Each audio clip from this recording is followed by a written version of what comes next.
Welcome to Her Drive, the nexus where stories of women from every corner of the globe unite. And for this special series, we are talking sovereignty. I'm Cynthia Cramblett, your host, entrepreneur, and a woman on a personal quest for self discovery and empowerment. Lately, the word sovereignty has been bouncing around in my mind as a question. What does it truly take to live self governed in a world that seems so adamant to keep women caged? And how do other women seem to do this so well?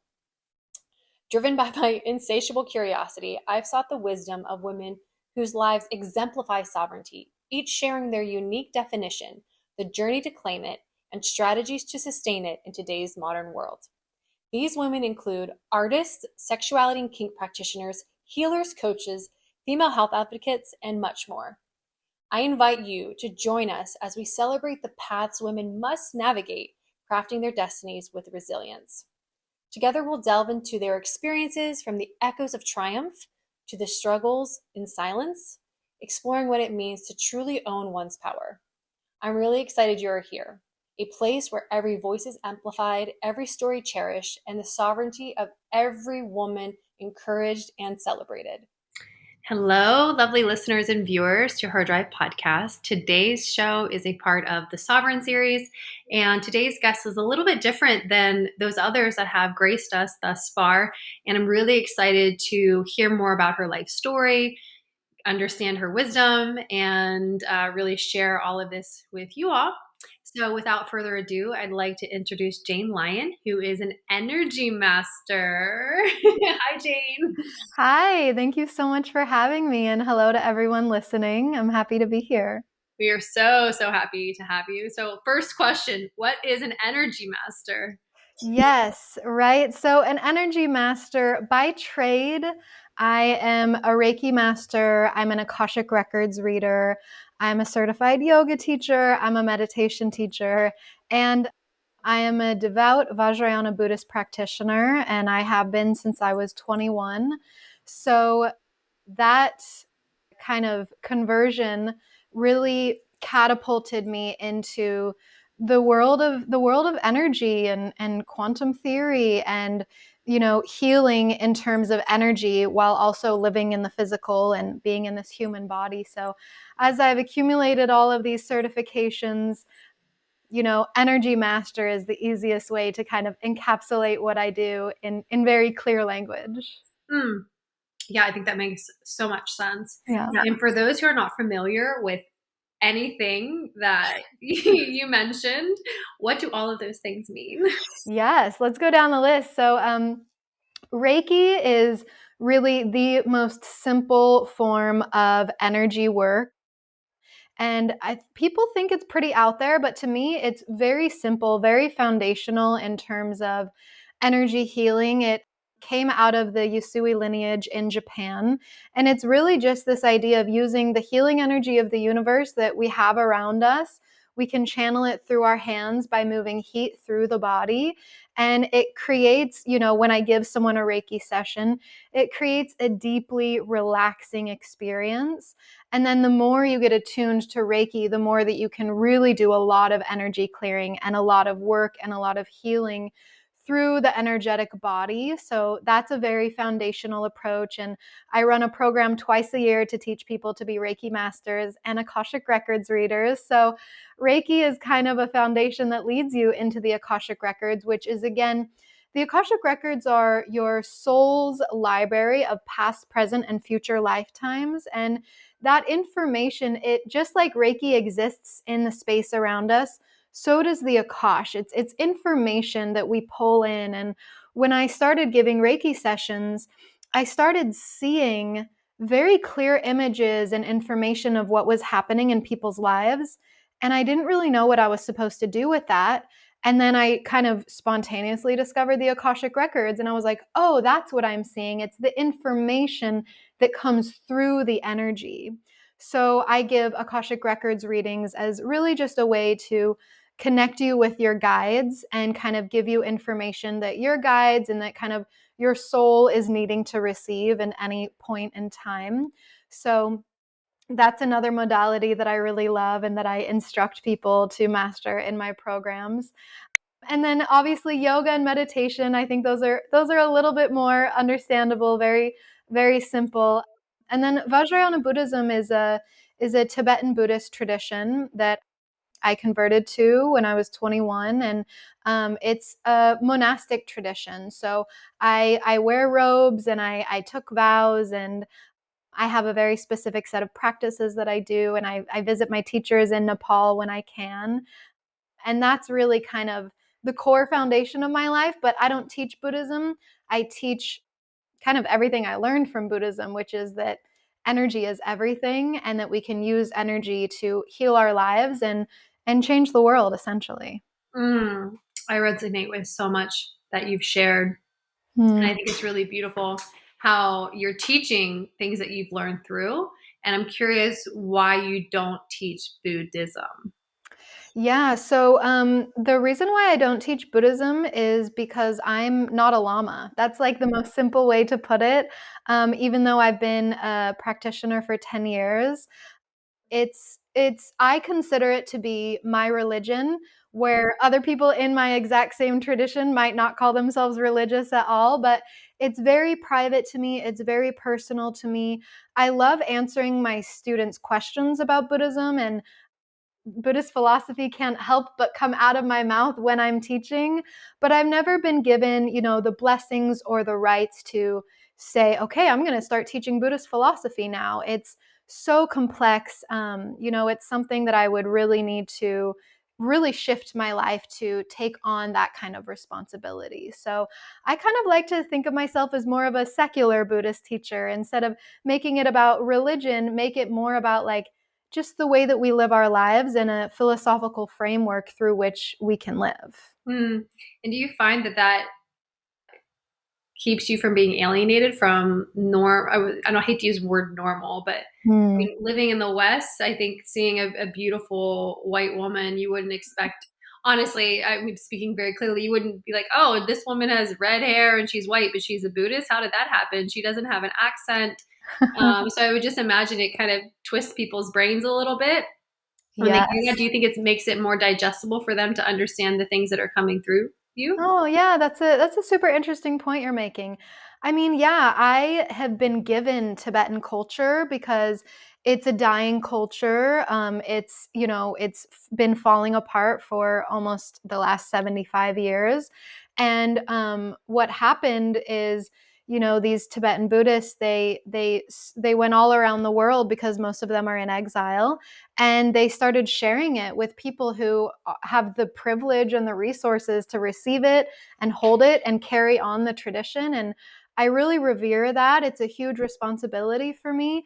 And this is something I talk about with my teachers because I'm on a board of directors of the Buddhist temple. And I'm always saying we can't expect people to want to be religious and want to wear robes, but we can expect people to want this wisdom in a way that is really digestible, that is for the Western mind and is applicable to the way we live our lives in the West. The first time I went to Nepal, I totally thought I would give up my whole life and be a nun. And then I was like, oh, this is not the life for me. I'm an American. I'm a Westerner. I am meant to live a Western life. And that's why we have Western Buddhism.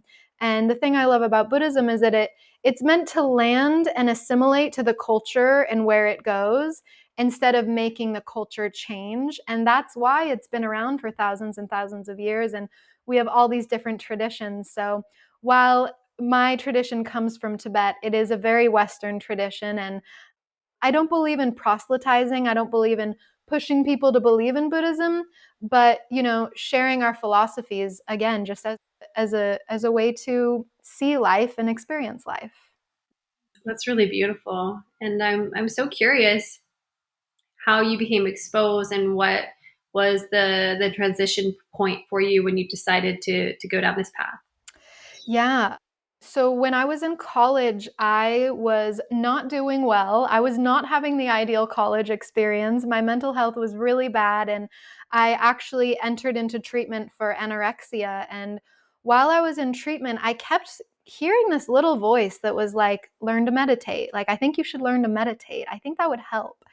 And at this time, back in 2013, there was There was no apps, there was no YouTube videos, there was nothing out there, believe it or not. It's hard for me to believe, but there was nothing.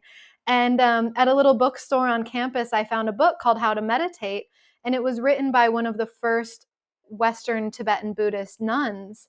And I read that book, and it kind of became like my everything. Everything centered around it. I started meditating, but something that the book reiterated page after page was, you need to find a teacher. You need to find a master. You can't find enlightenment through a book. You need a real teacher. So that kind of started my quest for finding a teacher. And something I say a lot is like, the treatment that I was in, the clinical treatment, it kept me alive, but none of those doctors were giving me a reason to live. They weren't answering my most existential spiritual questions.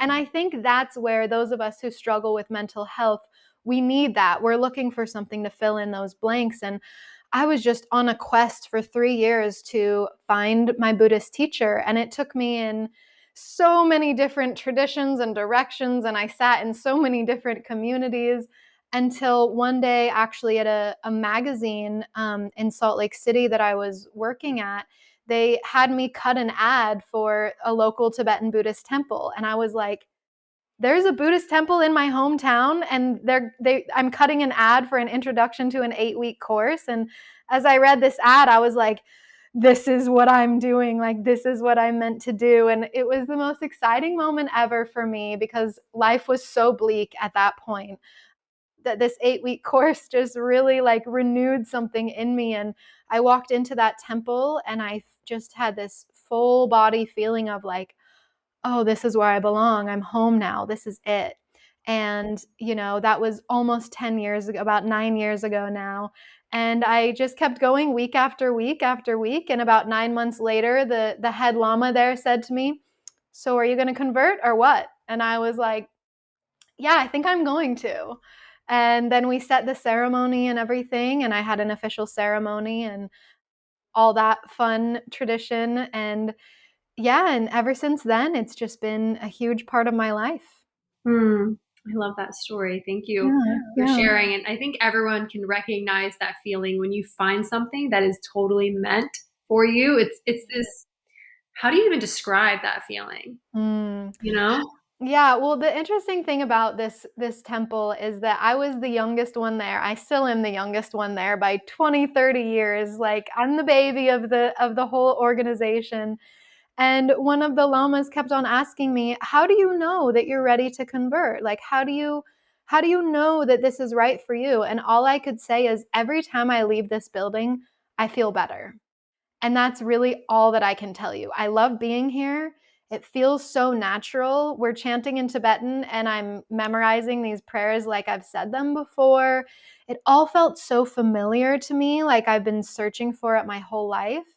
And I also started healing so fast, to the point where after a year of visiting the temple and practicing, my doctors were like, what have you been doing? How have you healed so quickly? Like, you're doing so well. And they were even like, we don't need to see you anymore. Like, we think we can let you go because you're doing so well. And I just said, I just started meditating and doing this Buddhist thing, and I'm feeling really good, and I have a will to live. And I really started to, break down those layers of mud that were kind of covering up the essence of the truth of who I was, and really remembering who I was, and just feeling better. So it was like, I'm going to keep doing this thing, whatever this is. I'm just going to keep doing it. Mm, that's beautiful, and a fantastic explanation, right? Like, Thank you. amazing. And as you've progressed in your journey and you were going through your healing, at what point did you, or have you discovered in your own Akashic records that perhaps there's a bit of lineage there for you in a past life? Does that exist, or do you know? Oh, yes. Oh, I love that you asked me that. Oh my gosh. Absolutely. We have these drums at the temple, and I've been wanting to like get one made to have here in my house, because there's this prayer that we do, and I would sit next to the drum and play it. And, my friends at the temple would look at me, and they're like, how did you memorize all these prayers so quickly? And I'm playing my drum, and I'm just like, I've just done this before. I know it doesn't make sense. I am like you said, a white girl from Utah. I grew up in I was Catholic in a Mormon community. There is no reason for me to feel such a connection with this. And I wasn't sure if I believed in past lives before then. I had been raised in, a Christian world where we didn't really think about that stuff. And it was all so familiar to me that it kind of made me like, this is definitely a past life thing. There's no way that I could feel so connected to this tradition if in my past life I weren't living in Tibet doing these exact practices. And sometimes I think all of us white Western people who are so devoted to this, we're doing it because we remember it, because we've done it in a past life. And the more work that I've done in the Akashic records, the more that I've learned the reason why we're drawn to so many of the things that we do and even the people that we meet and the places we want to visit is because it's a remembering and there's like a nostalgia and it feels good to be back there. So absolutely, it was a past life thing for me. Oh, I love that. Of course, I figured as much. Yeah, So totally. when you say you're doing work in the Akashic records, what does that mean? So it means that a lot of my, like today, I gave a reading. I gave a reading yesterday. I usually give a couple readings a week. I try not to give too many in a day, like no more than 2 or 3, because it can be pretty tiring to work in other people's Akashic fields. But yeah, a lot of people, sometimes they're people I've never met before. Sometimes they're people who will buy a package of, 6 or more readings from me, to where we'll get on a call just like you and I are on one now, and they'll ask for guidance maybe in past life things, ancestral things, guidance with their career, their purpose, their relationships. The beauty of the Akashic records is that you can really come and ask me just about anything. And as Jane, I'm like, I don't know, let's find out. And what I do is I use your name to ask for permission to open your soul's records. And I ask to become a channel for your guides and speak through them to you to give you the information that they really want you to hear. And the beauty of the records is that for a lot of people, they're like, wow, that's just validated everything that I've ever thought. And a lot of times we just need to hear it from somebody else to feel more embodied in our own truth and in our own beliefs. So, energy healing, quantum healing, past life healing, ancestral healing, but also like business strategy and finding your purpose and managing your relationships. It's such fun work because it's infinite. We can hop on and do just about anything. Mm-hmm. I love that. I don't think I've ever done an Akashic reading specifically, but I've had a lot of different energy work done and guidance through my spiritual coach to look into my own past lives and things. And it's Mm. been very fun to tap into it. And I'm only Reiki level 2, but when you talk about how you started to get, I don't know if it was pictures or images of sorts coming through, I never linked those two things together. Or Mm-hmm. like for me, it's just like, oh, a knowing just comes flying in. Yeah. So whenever you first started having these receptivities when you were doing Reiki on people, how was it received in your mind? Were you dismissing things, or were you kind of just very aware that this is something for this person specifically? Mm.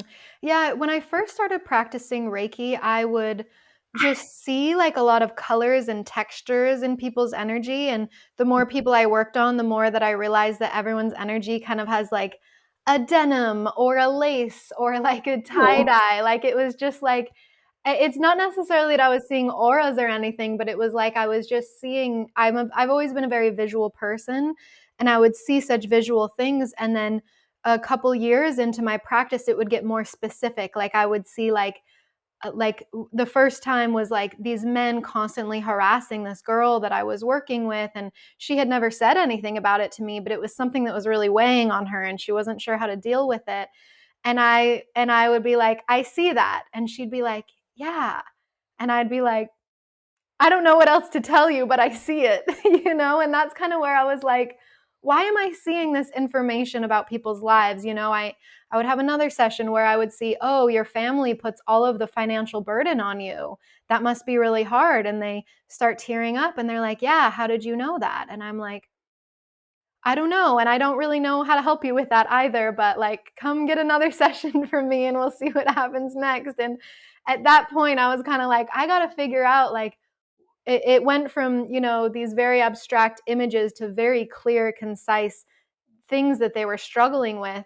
And I would say that I was seeing it, but I was like, I'm not really helping you by telling you this, And I think that's where psychic work can be really unhelpful to people, that I can be like, I see things in your life that are very obvious, but like, how is that helping you? So once I got into the Akashic records, I learned to actually channel and ask, like, why am I seeing this? Why is this important? What information can I share that will support this person? What do they need to hear right now? Like, why am I seeing this? And that's when learning to actually channel and speak what I was seeing. And it was hard for me because I would see these images and I would not really know how to use words to get it out. And that was a big part of the training and the skill work and the practice for me was, okay, I need to pull words through that are actually supportive to this person. Mm, I love that differentiation and actually understanding how that I need tools. I need more tools, Yeah, right? exactly. Yeah. Yeah. Oh, beautiful. I really applaud you for that. Oh, thank And you. I've noticed that lately on your social, you've been talking about the chakras and what all that means. Can we go Yes. there? Oh, yes. I mean, chakra work is like my bread and butter. I think in terms of, if you want to start working on your energy, you can learn to meditate. I've got a 6-week course for that I launch every October. And then after that, once you get good at meditating, I think it's really important to start managing your subtle body, your energetic body. And this is a big thing that we do in Buddhism. And the more that you learn about the subtle body, the more you realize you have these 7 energy centers in your central channels that are the chakras. And then you also have your masculine channel on your right side and your feminine channel on your left side that manage these divine masculine and feminine energies in us. And so I have courses for both of those things because they're both very vast. And the chakras are really cool because when you learn the wisdom of the chakras, they kind of create a framework for what I like to call spiritual development, right? So the root chakra is all about being grounded, feeling safe, feeling like you belong, being in your human body, having a safe environment, eating good foods, drinking water, and like taking care of your human body. And once you've been able to fully embody the root chakra, which the energy of the root chakra is groundedness, then it's like you get to upgrade to the next level of the sacral chakra, which is the way you relate to people around you, your relationships, your skills, your careers, your talents, your creativity, your sexuality. And then once you get to embody that, you kind of upgrade to the solar plexus, which represents who you are. Then we have the heart chakra, the throat chakra, the third eye, which is really in the third eye chapter, I actually teach people to read their own Akashic records so that you can kind of open up to, all of these realities that we can be living in. And then the crown chakra is really about your devotional path and what are you devoted to? What is your higher power? And how do you want to walk this spiritual path now that you've really aligned all of these things? And, so many of us in the spiritual community, we talk about alignment. And I'm always asking, what does alignment mean? And to me, it really means doing that work on those central channels and I mean work, not just visualizing them, but like, who do you need to forgive? Where do you need to work on your integrity? Where do you need to work on your judgment towards others? And I'm pointing to the chakras for those listening to where these energies lie, because once we really feel like we're fully embodying the wisdom of each of those chakras, we walk through life in a path of less resistance. Maybe not least resistance, because we're always dealing with blockages and we're always growing and having these challenges coming our way. But once I started getting a lot more clear about this work of opening the channels, I started manifesting so much easier because I was living in alignment and I was on this kind of frequency that matched the life that I kind of dreamed about for myself, and this frequency of like a brighter, more optimistic reality of the world. And before I knew it, I just started manifesting all of these things that I had really wanted, but before I didn't really believe I could have, because I hadn't actually done that work of opening those channels and embodying that highest essence of myself. So there's so much wisdom in the chakras. I could spend hours and hours talking to you about it. I can tell, and I appreciate it so much. Yeah. So there's a lot of talk about, and I think people who know a little bit about chakras are like, oh, my solar plexus is closed, or my third eye's open, but my throat is closed. So what are your thoughts on some being open and some being closed, even if you don't follow the hierarchy of, from bottom to top? Mm-hmm. Yeah, totally. So whenever someone tells me, I was on a date with a girl this summer and she said, yeah, 3 years ago, a psychic told me my heart chakra was closed. So I guess my heart is closed. And that like broke my heart a little bit. I was like, your heart chakra is not closed. That's impossible. Like your energy centers can't just close. It doesn't work like that. Your energy centers are energy, right? Energy can't be destroyed.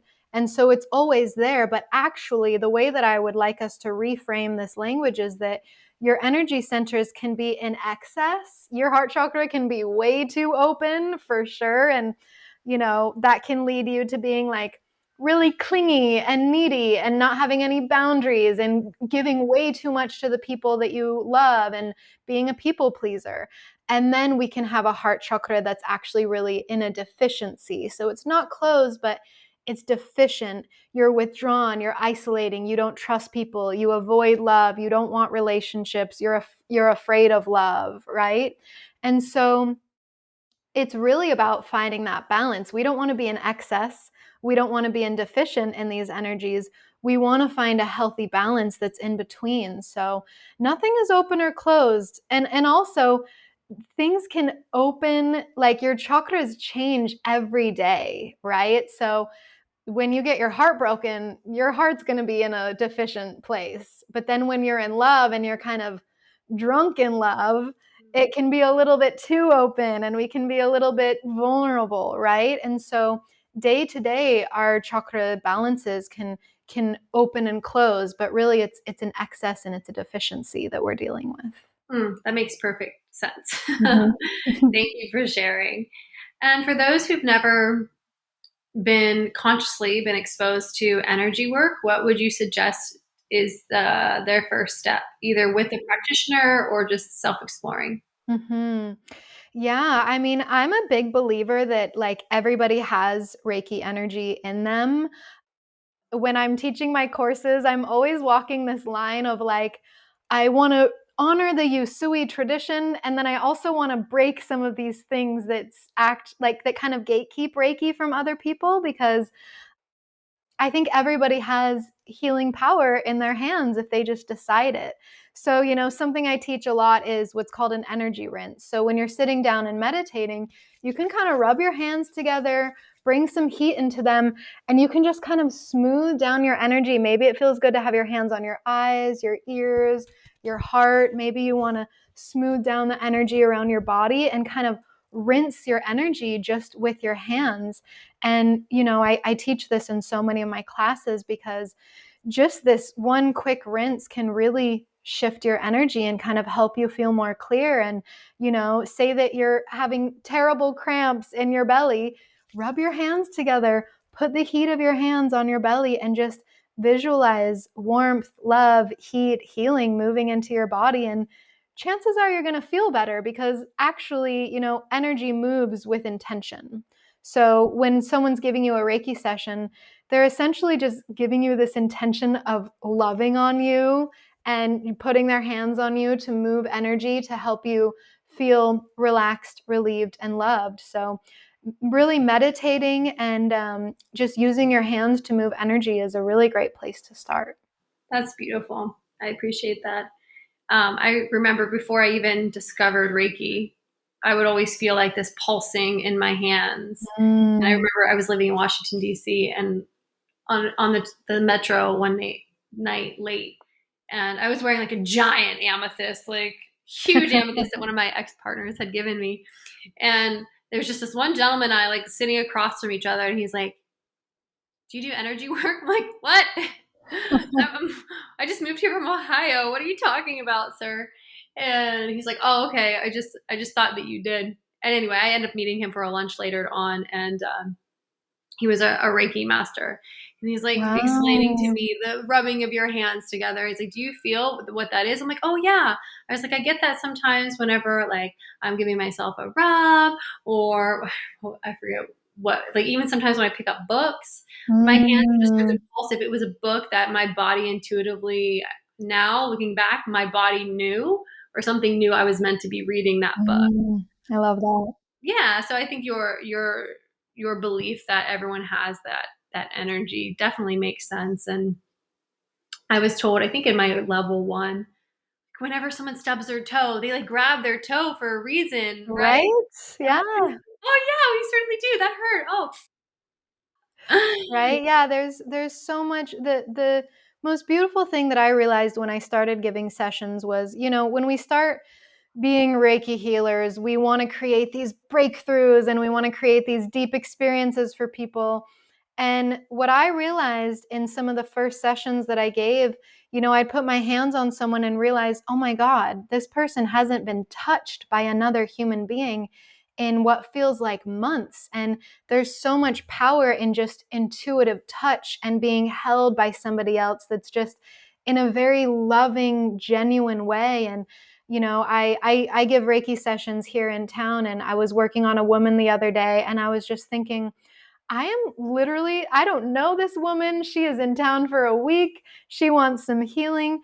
And I am just showering her with love and devotion, and I am just in service of her. And I don't need to create some wild breakthrough for her. All people need is to just be held and to receive affection from another human being. That that is a breakthrough in and of itself, especially in this day and age. I'm in full agreement with you there. And I, even in my own life, I think that I'm very like touched, starved, affectionate, starved. And I get hugs Mhm. and things, but there's some times where I'm like, oh my gosh, I just want someone to love on me. So it's interesting for Mhm. you to speak on that. And I have a belief that so many of us are deficient in, Mhm. in just the human touch aspect and just being cherished and honored. And Mhm. I think it's so beautiful that people like you exist that are offering Mhm. healings and can understand the impact of that gentle loving, you know? Yeah. Yeah, I mean, even I have so many memories growing up because, growing up I knew that I was gay and I was a very touchy kid also. So it really confused me because I liked being touchy with my friends, and then I realized that people didn't like that, and I was constantly told like hands to yourself, like stop that, and I started feeling so ashamed of the affection that I would give other people that I stopped doing that. And then I realized, and my mom's the same way. Growing up, I would always apologize and I'd be like, I'm so sorry. My mom is so touchy. And people would be like, no, it's great. And actually moving to Latin America has been so healing for me because we're so touchy and affectionate. Everyone's kissing each other on the cheek, everyone's holding hands when they talk. I'll just hold hands with my friends while we're walking. We'll just cuddle while we're watching TV. And oh my gosh, it's been so healing for me to be like, actually, there's nothing wrong with me. There's something wrong with the society that's told me that like being affectionate towards other people, there's a difference between being handsy and Mhm. being loving and affectionate towards other Yeah. people. Yeah, like, I think there's a difference, with being sexual and being sensual, Yeah, you know? yeah, and Yeah. just letting someone know, like, "I'm here," and you're right, we are touch starved, and this is a science. I send, articles about it to my students so that they can really understand the power, because so many people, like I get comments on my Instagram all the time of, like, "None of this is real," like, "You're not special, this is all woo-woo," and I'm like, being held is so healing. It's really that simple. It's not woo-woo. It's the power of touch and genuine intimacy. It's that simple. Sure. I mean, from a physiological standpoint, there's chemical responses to touch. Yeah, I mean, if babies aren't held after they're born, they can't survive. They don't survive very long, and something they do in a lot of these orphanages and NICUs is that they'll have people come in just to hold the children so that they can have skin to skin action, because they won't properly develop if they're never touched as children. And when you read some of those stories, you're like, oh my gosh, we are all touch starved. We need it to survive. I did not know that about babies. That is really fascinating. Yeah. I think I watched this show years ago, and I think it's called Love Life or something. Anyways, like a 4-part docuseries on Netflix at one point. Mm. And the host was traveling around the world, and one of the countries that she went to discuss their sensual practices and some odd things that were going on was Japan. And I believe she touched on boyfriends for hire, like a club where girls would go and pay to like have the boyfriend experience. And I also believe it was in Japan, or is in Japan, where they also have like the cuddle rooms where you just have someone cuddle you. That's a thing, yes. Yeah. Oh, it's so funny that you bring that up, because actually my girlfriend lives in Japan. She's Japanese American. And when I first met her, I was and this was my judgment. I was like, Japanese people aren't very affectionate. Like it's a problem in the culture. There is not a lot of affection. They're not very touchy. And yeah, it's super normal to hire a boyfriend for the night to go out with you. And there's a huge loneliness epidemic there. And after a couple of nights with this girl that I met that I really loved, I was like shocked by how affectionate she was. And I was so relieved, because I'm like, your culture isn't supposed to be affectionate. Like, how are you like this? And I was so relieved that she was, because I'm like, I can't date someone who's not affectionate. That's just not going to work for me. But then being in Japan, public displays of affection are such a huge taboo that like it's been a big adjustment for me when I'm there with her. Yeah, I can imagine. So I remember being there years ago for an extended period of time, and it was like just walking into a whole other world of contradictions, right?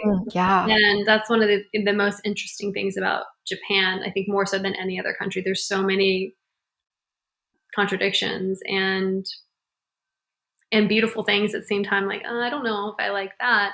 But when you spoke with your now girlfriend about her affections, did she say that because she's Japanese American, it's a bit different for her, or what was the catalyst for her to be a bit more affectionate? Yeah, I think that her parents just kind of didn't carry that tradition over, you know? I was so happy to hear that she has very affectionate parents. And, you know, growing up in the United States, it wasn't taboo to be affectionate. And so, you know, that was me making I'm like, was that a judgment? Of course it was a judgment, but like we all know this about that culture, that they're not affectionate. And so, you know, I was relieved that I think that, you know, this is something I always remind myself, like her parents wanted to live in the United States and they wanted to assimilate to American culture. And there were probably things that they didn't want to pass on to her. And so luckily that wasn't passed on to her, because yeah, that would have been a huge deal breaker for me. Amazing, amazing. So there's so many other things that I want to ask you. Yeah. So in your time in Japan, you spent some time being a rope bunny. I don't know if that's the actual terminology or not, but I see you getting tied up often. What is happening Yes. there? Yes. You know, I would probably call myself a shibari model. Okay.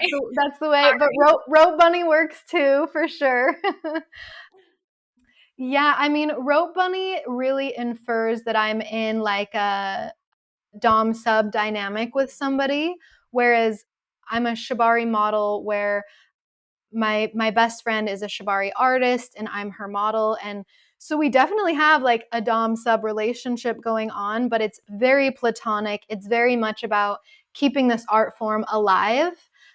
And for me, the thing that I really wasn't expecting at all when I got into this work was actually the somatic healing that comes from being tied and being suspended and doing these hours and hours of work. I did a training this summer where over 1 week we did about 35 to 40 hours of training. And I was tied in suspensions the whole time. And it was so massively healing in a way that I truly was not prepared for. I was like, we need to talk more about this. The somatic healing of shibori. Why isn't anyone talking about this? Because it did something to my body. It reset my nervous system in a way that no yoga retreat, no Buddhist retreat, nothing could have done to me than that 1 week of training did. And so since then, I still work on it. I love to tie. I love to be tied. I do it with my friends. I do it with my girlfriend. We do weekly shibari nights. Now we do it here at my house. So it's fun for me because it has nothing to do with my job, and yet it feels very aligned with my work, actually. Mm-hmm. Yeah. Well, I'm curious about the 40 hours and you're being tied and suspended. Do you think it was just the pressure and positioning over prolonged periods that created the release of trapped emotions, or what do you suspect is going on there? So I like to, when I teach about healing, I talk about a yin versus yang approach to healing. So a yin healing would be like having a Reiki session. It's very relaxing, it's very calming. And then there's a yang approach to healing, which could be like boxing or running, right? Doing something to really amp up your nervous system to help you relax. And so the way that I look at shibari is we're manufacturing we're manufacturing a false sense of danger. We're manufacturing a false sense of fear and unsafety. And so something happens when you're being tied, you're being suspended, and immediately all fight or flight is firing in your body. And you're like, they're trying to kill me. I'm about to die. This is where it ends. And it's such a wild mental thing to get through because your body, you want to start screaming, you want to be let down, you want to stop, but you can't because you know what's happening. You agreed to this, and you take a deep breath. And if you can get through those first like 3 minutes of, I'm so scared, I'm going to die, something happens to where your body pushes through that fight or flight, and your whole nervous system just surrenders to it. And you just kind of melt into the ropes, and you enter what's called subspace, where you're basically a noodle. You feel like you don't have bones, you don't know where your wrist is from your ankle, you don't know where your body is, and you're kind of just floating in space, and you sub out. And shibari is very dangerous, and so it can be very dangerous because if I was losing circulation somewhere, I wouldn't be able to feel it because I'm so subbed out. But that's why, we work with masters and we take our training very seriously so that we're not hurting anybody. But that was what I realized, is that if I could push past that point of fear, everything would relax so much for me that I would enter such a deep state to where when they would finally bring me down, I would just feel so calm and so clear, and I would just want to sit, and I would just want to be unbothered. And it was weird because for the training specifically, we were in a very clinical setting and there was a lot of men around. We were in an office, and I couldn't cry. I couldn't like no one was going to cuddle me afterwards. They did feed me a lot of ice cream and candy, and the men were amazing and they took really good care of me. But being able to bring that practice home to Tulum and actually be wrapped up in a blanket afterwards and be held and cry if I need to. I've realized to share this practice with not my sexual partner, but my best friend. It's been so healing to get to have that experience with her, and then holding space for other women in the community that want to come and join us. It's just been amazing to kind of experiment with the healing aspect of all of this. But yeah, it sounds that way, and it's so beautiful. Yeah. Well, looking towards the horizon, what do you have coming up in your view, or what are you planning for? Anything fun? Oh, just like in general? I mean, it is summer here in Tulum, which is when everybody leaves, which is my favorite time because the town gets really, really quiet. So I'm really looking forward to relaxing, and my girlfriend will be here soon to visit, and I can't wait to spend time with her. And my my 8-week chakra healing course is coming up on May 22nd. I'm not sure when this is going live, but if anyone is interested in joining that course, I'll be starting it in about 2 weeks from, today when we're recording this. So I'm excited to be teaching that. And this summer I will relaunch my next round of Healers School, where I certify people to become Reiki masters and Akashic Records readers. And then at the end of this summer, I'll head back to Japan and get to enjoy that crazy alternate universe that couldn't be more different than Tulum for a little while. So yeah, I'm just gearing up for summer, gearing up to have some fun at my job, and really just enjoy the quiet of Tulum now that high season's over. I'm excited. Yeah, that all sounds so magical. Yeah, it is. Yeah, glorious. Well, if you could go back in time and give a younger Jane some words of wisdom, what age would you go back to, and what would you say? Oh my gosh. This question is kind of my main motivator for work. When I was 19, there was no bikini in a bikini on Instagram giving me any supportive information. So if I could appear in front of my 19-year-old self right now, I would tell her to really trust in her inner voice and her inner guidance, and that the more she follows that little whisper inside of her soul, that it's going to guide her to a safer place, to a better world, and that she's going to survive everything she thinks she can't survive. And she's going to be really proud of herself when she gets there. And she's living by the beach in sunshine and free from all of her suffering, and happier than ever. That's really beautiful. And I heard you use the phrase "free from her suffering," which kind of Mm, brings me into I guess, my last question, yeah. which is about sovereignty. And this is the Sovereign series, and it seems that you are living a very sovereign life that you created. Yes. Yes. So I'm curious, what is your definition of sovereignty, and what is the best path for people to find it for themselves? Wow. I love this question of sovereignty. It's something I teach about a lot, especially around the sacral chakra. Like, being sovereign is an energetic of the sacral for sure. And when I think about sovereignty, kind of like what I was saying, like listening to your own inner voice, trusting in yourself first. An assignment I'm always giving to my students is try not to ask anybody's opinions for a week. Try not to ask them to help you make decisions. What if you made decisions without asking anybody else for their advice? And see where that brings you, because sovereignty really means, I have an energetic shield around me. I take responsibility for everything that comes into my life. I don't blame others. I get to make choices every single day. Sovereignty is really about making a choice every day for yourself, that you get to choose how you want to respond to things, how you want to live, how you want to think, how you want to feel. And in terms of finding sovereignty, what's kind of hanging over my head is a Buddhist teaching that are the Four Noble Truths. And the first noble truth is that there is suffering.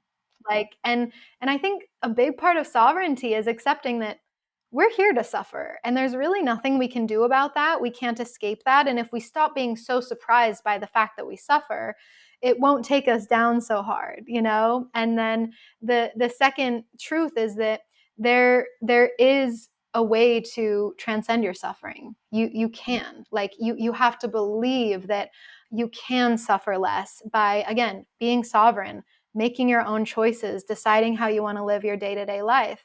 And the third noble truth is that there's a path. There is a way to get yourself out of suffering. And for me, that was Buddhism, but for a lot of people, for some people it's Reiki, for some people it's working out, it's different for everybody. But that third truth is you get to find your own path of sovereignty to get yourself out of that suffering, and the fourth truth is that's your dharma, right? It is the dharma, and it is your dharma. And there's two ways to translate that word, but when I'm speaking to a more secular audience, I like to translate it in the Sanskrit term of your purpose. And I really believe that our purposes here are to figure out what our path is to transcend suffering. And that's the essence of the word dharma, coming from a Sanskrit translation. So all those 4 steps lead to taking full sovereignty over your life and knowing that you always get to make a choice. And the world isn't out to get you. You should be out to get the world. Yeah. That's so beautiful. Well, thank you for sharing all of your wisdom and beautiful insights into other cultures and beliefs and patterns of being. And I guess the last thing is, where can everyone find you? Yeah, so find me on Instagram, Dakini in a Bikini. I know that sounds hard to spell, or you can just search Jane Lyon Energy Master and you'll find me there. And then janelyon.me is my website where you can learn more about my courses. And also, all of my meditations are on Insight Timer for anyone who is big on that app. Insight Timer, you can find me under teacher as Jane Lyon and start listening to some of my meditations if you want some more guidance there. That's fantastic. Well, thank you so much, Jane. It's been a pleasure. Thank you so much. You asked amazing questions. This was so fun. Thank you. Well, it was a dream come true to connect with you. So Oh, thank thanks. you. Thank you for witnessing this episode of Her Drive Sovereign, and I invite you to celebrate with us on summer solstice for a retreat for women by women. To learn more, visit her-drive.com/events, and cheers to sovereignty. Love you, ladies.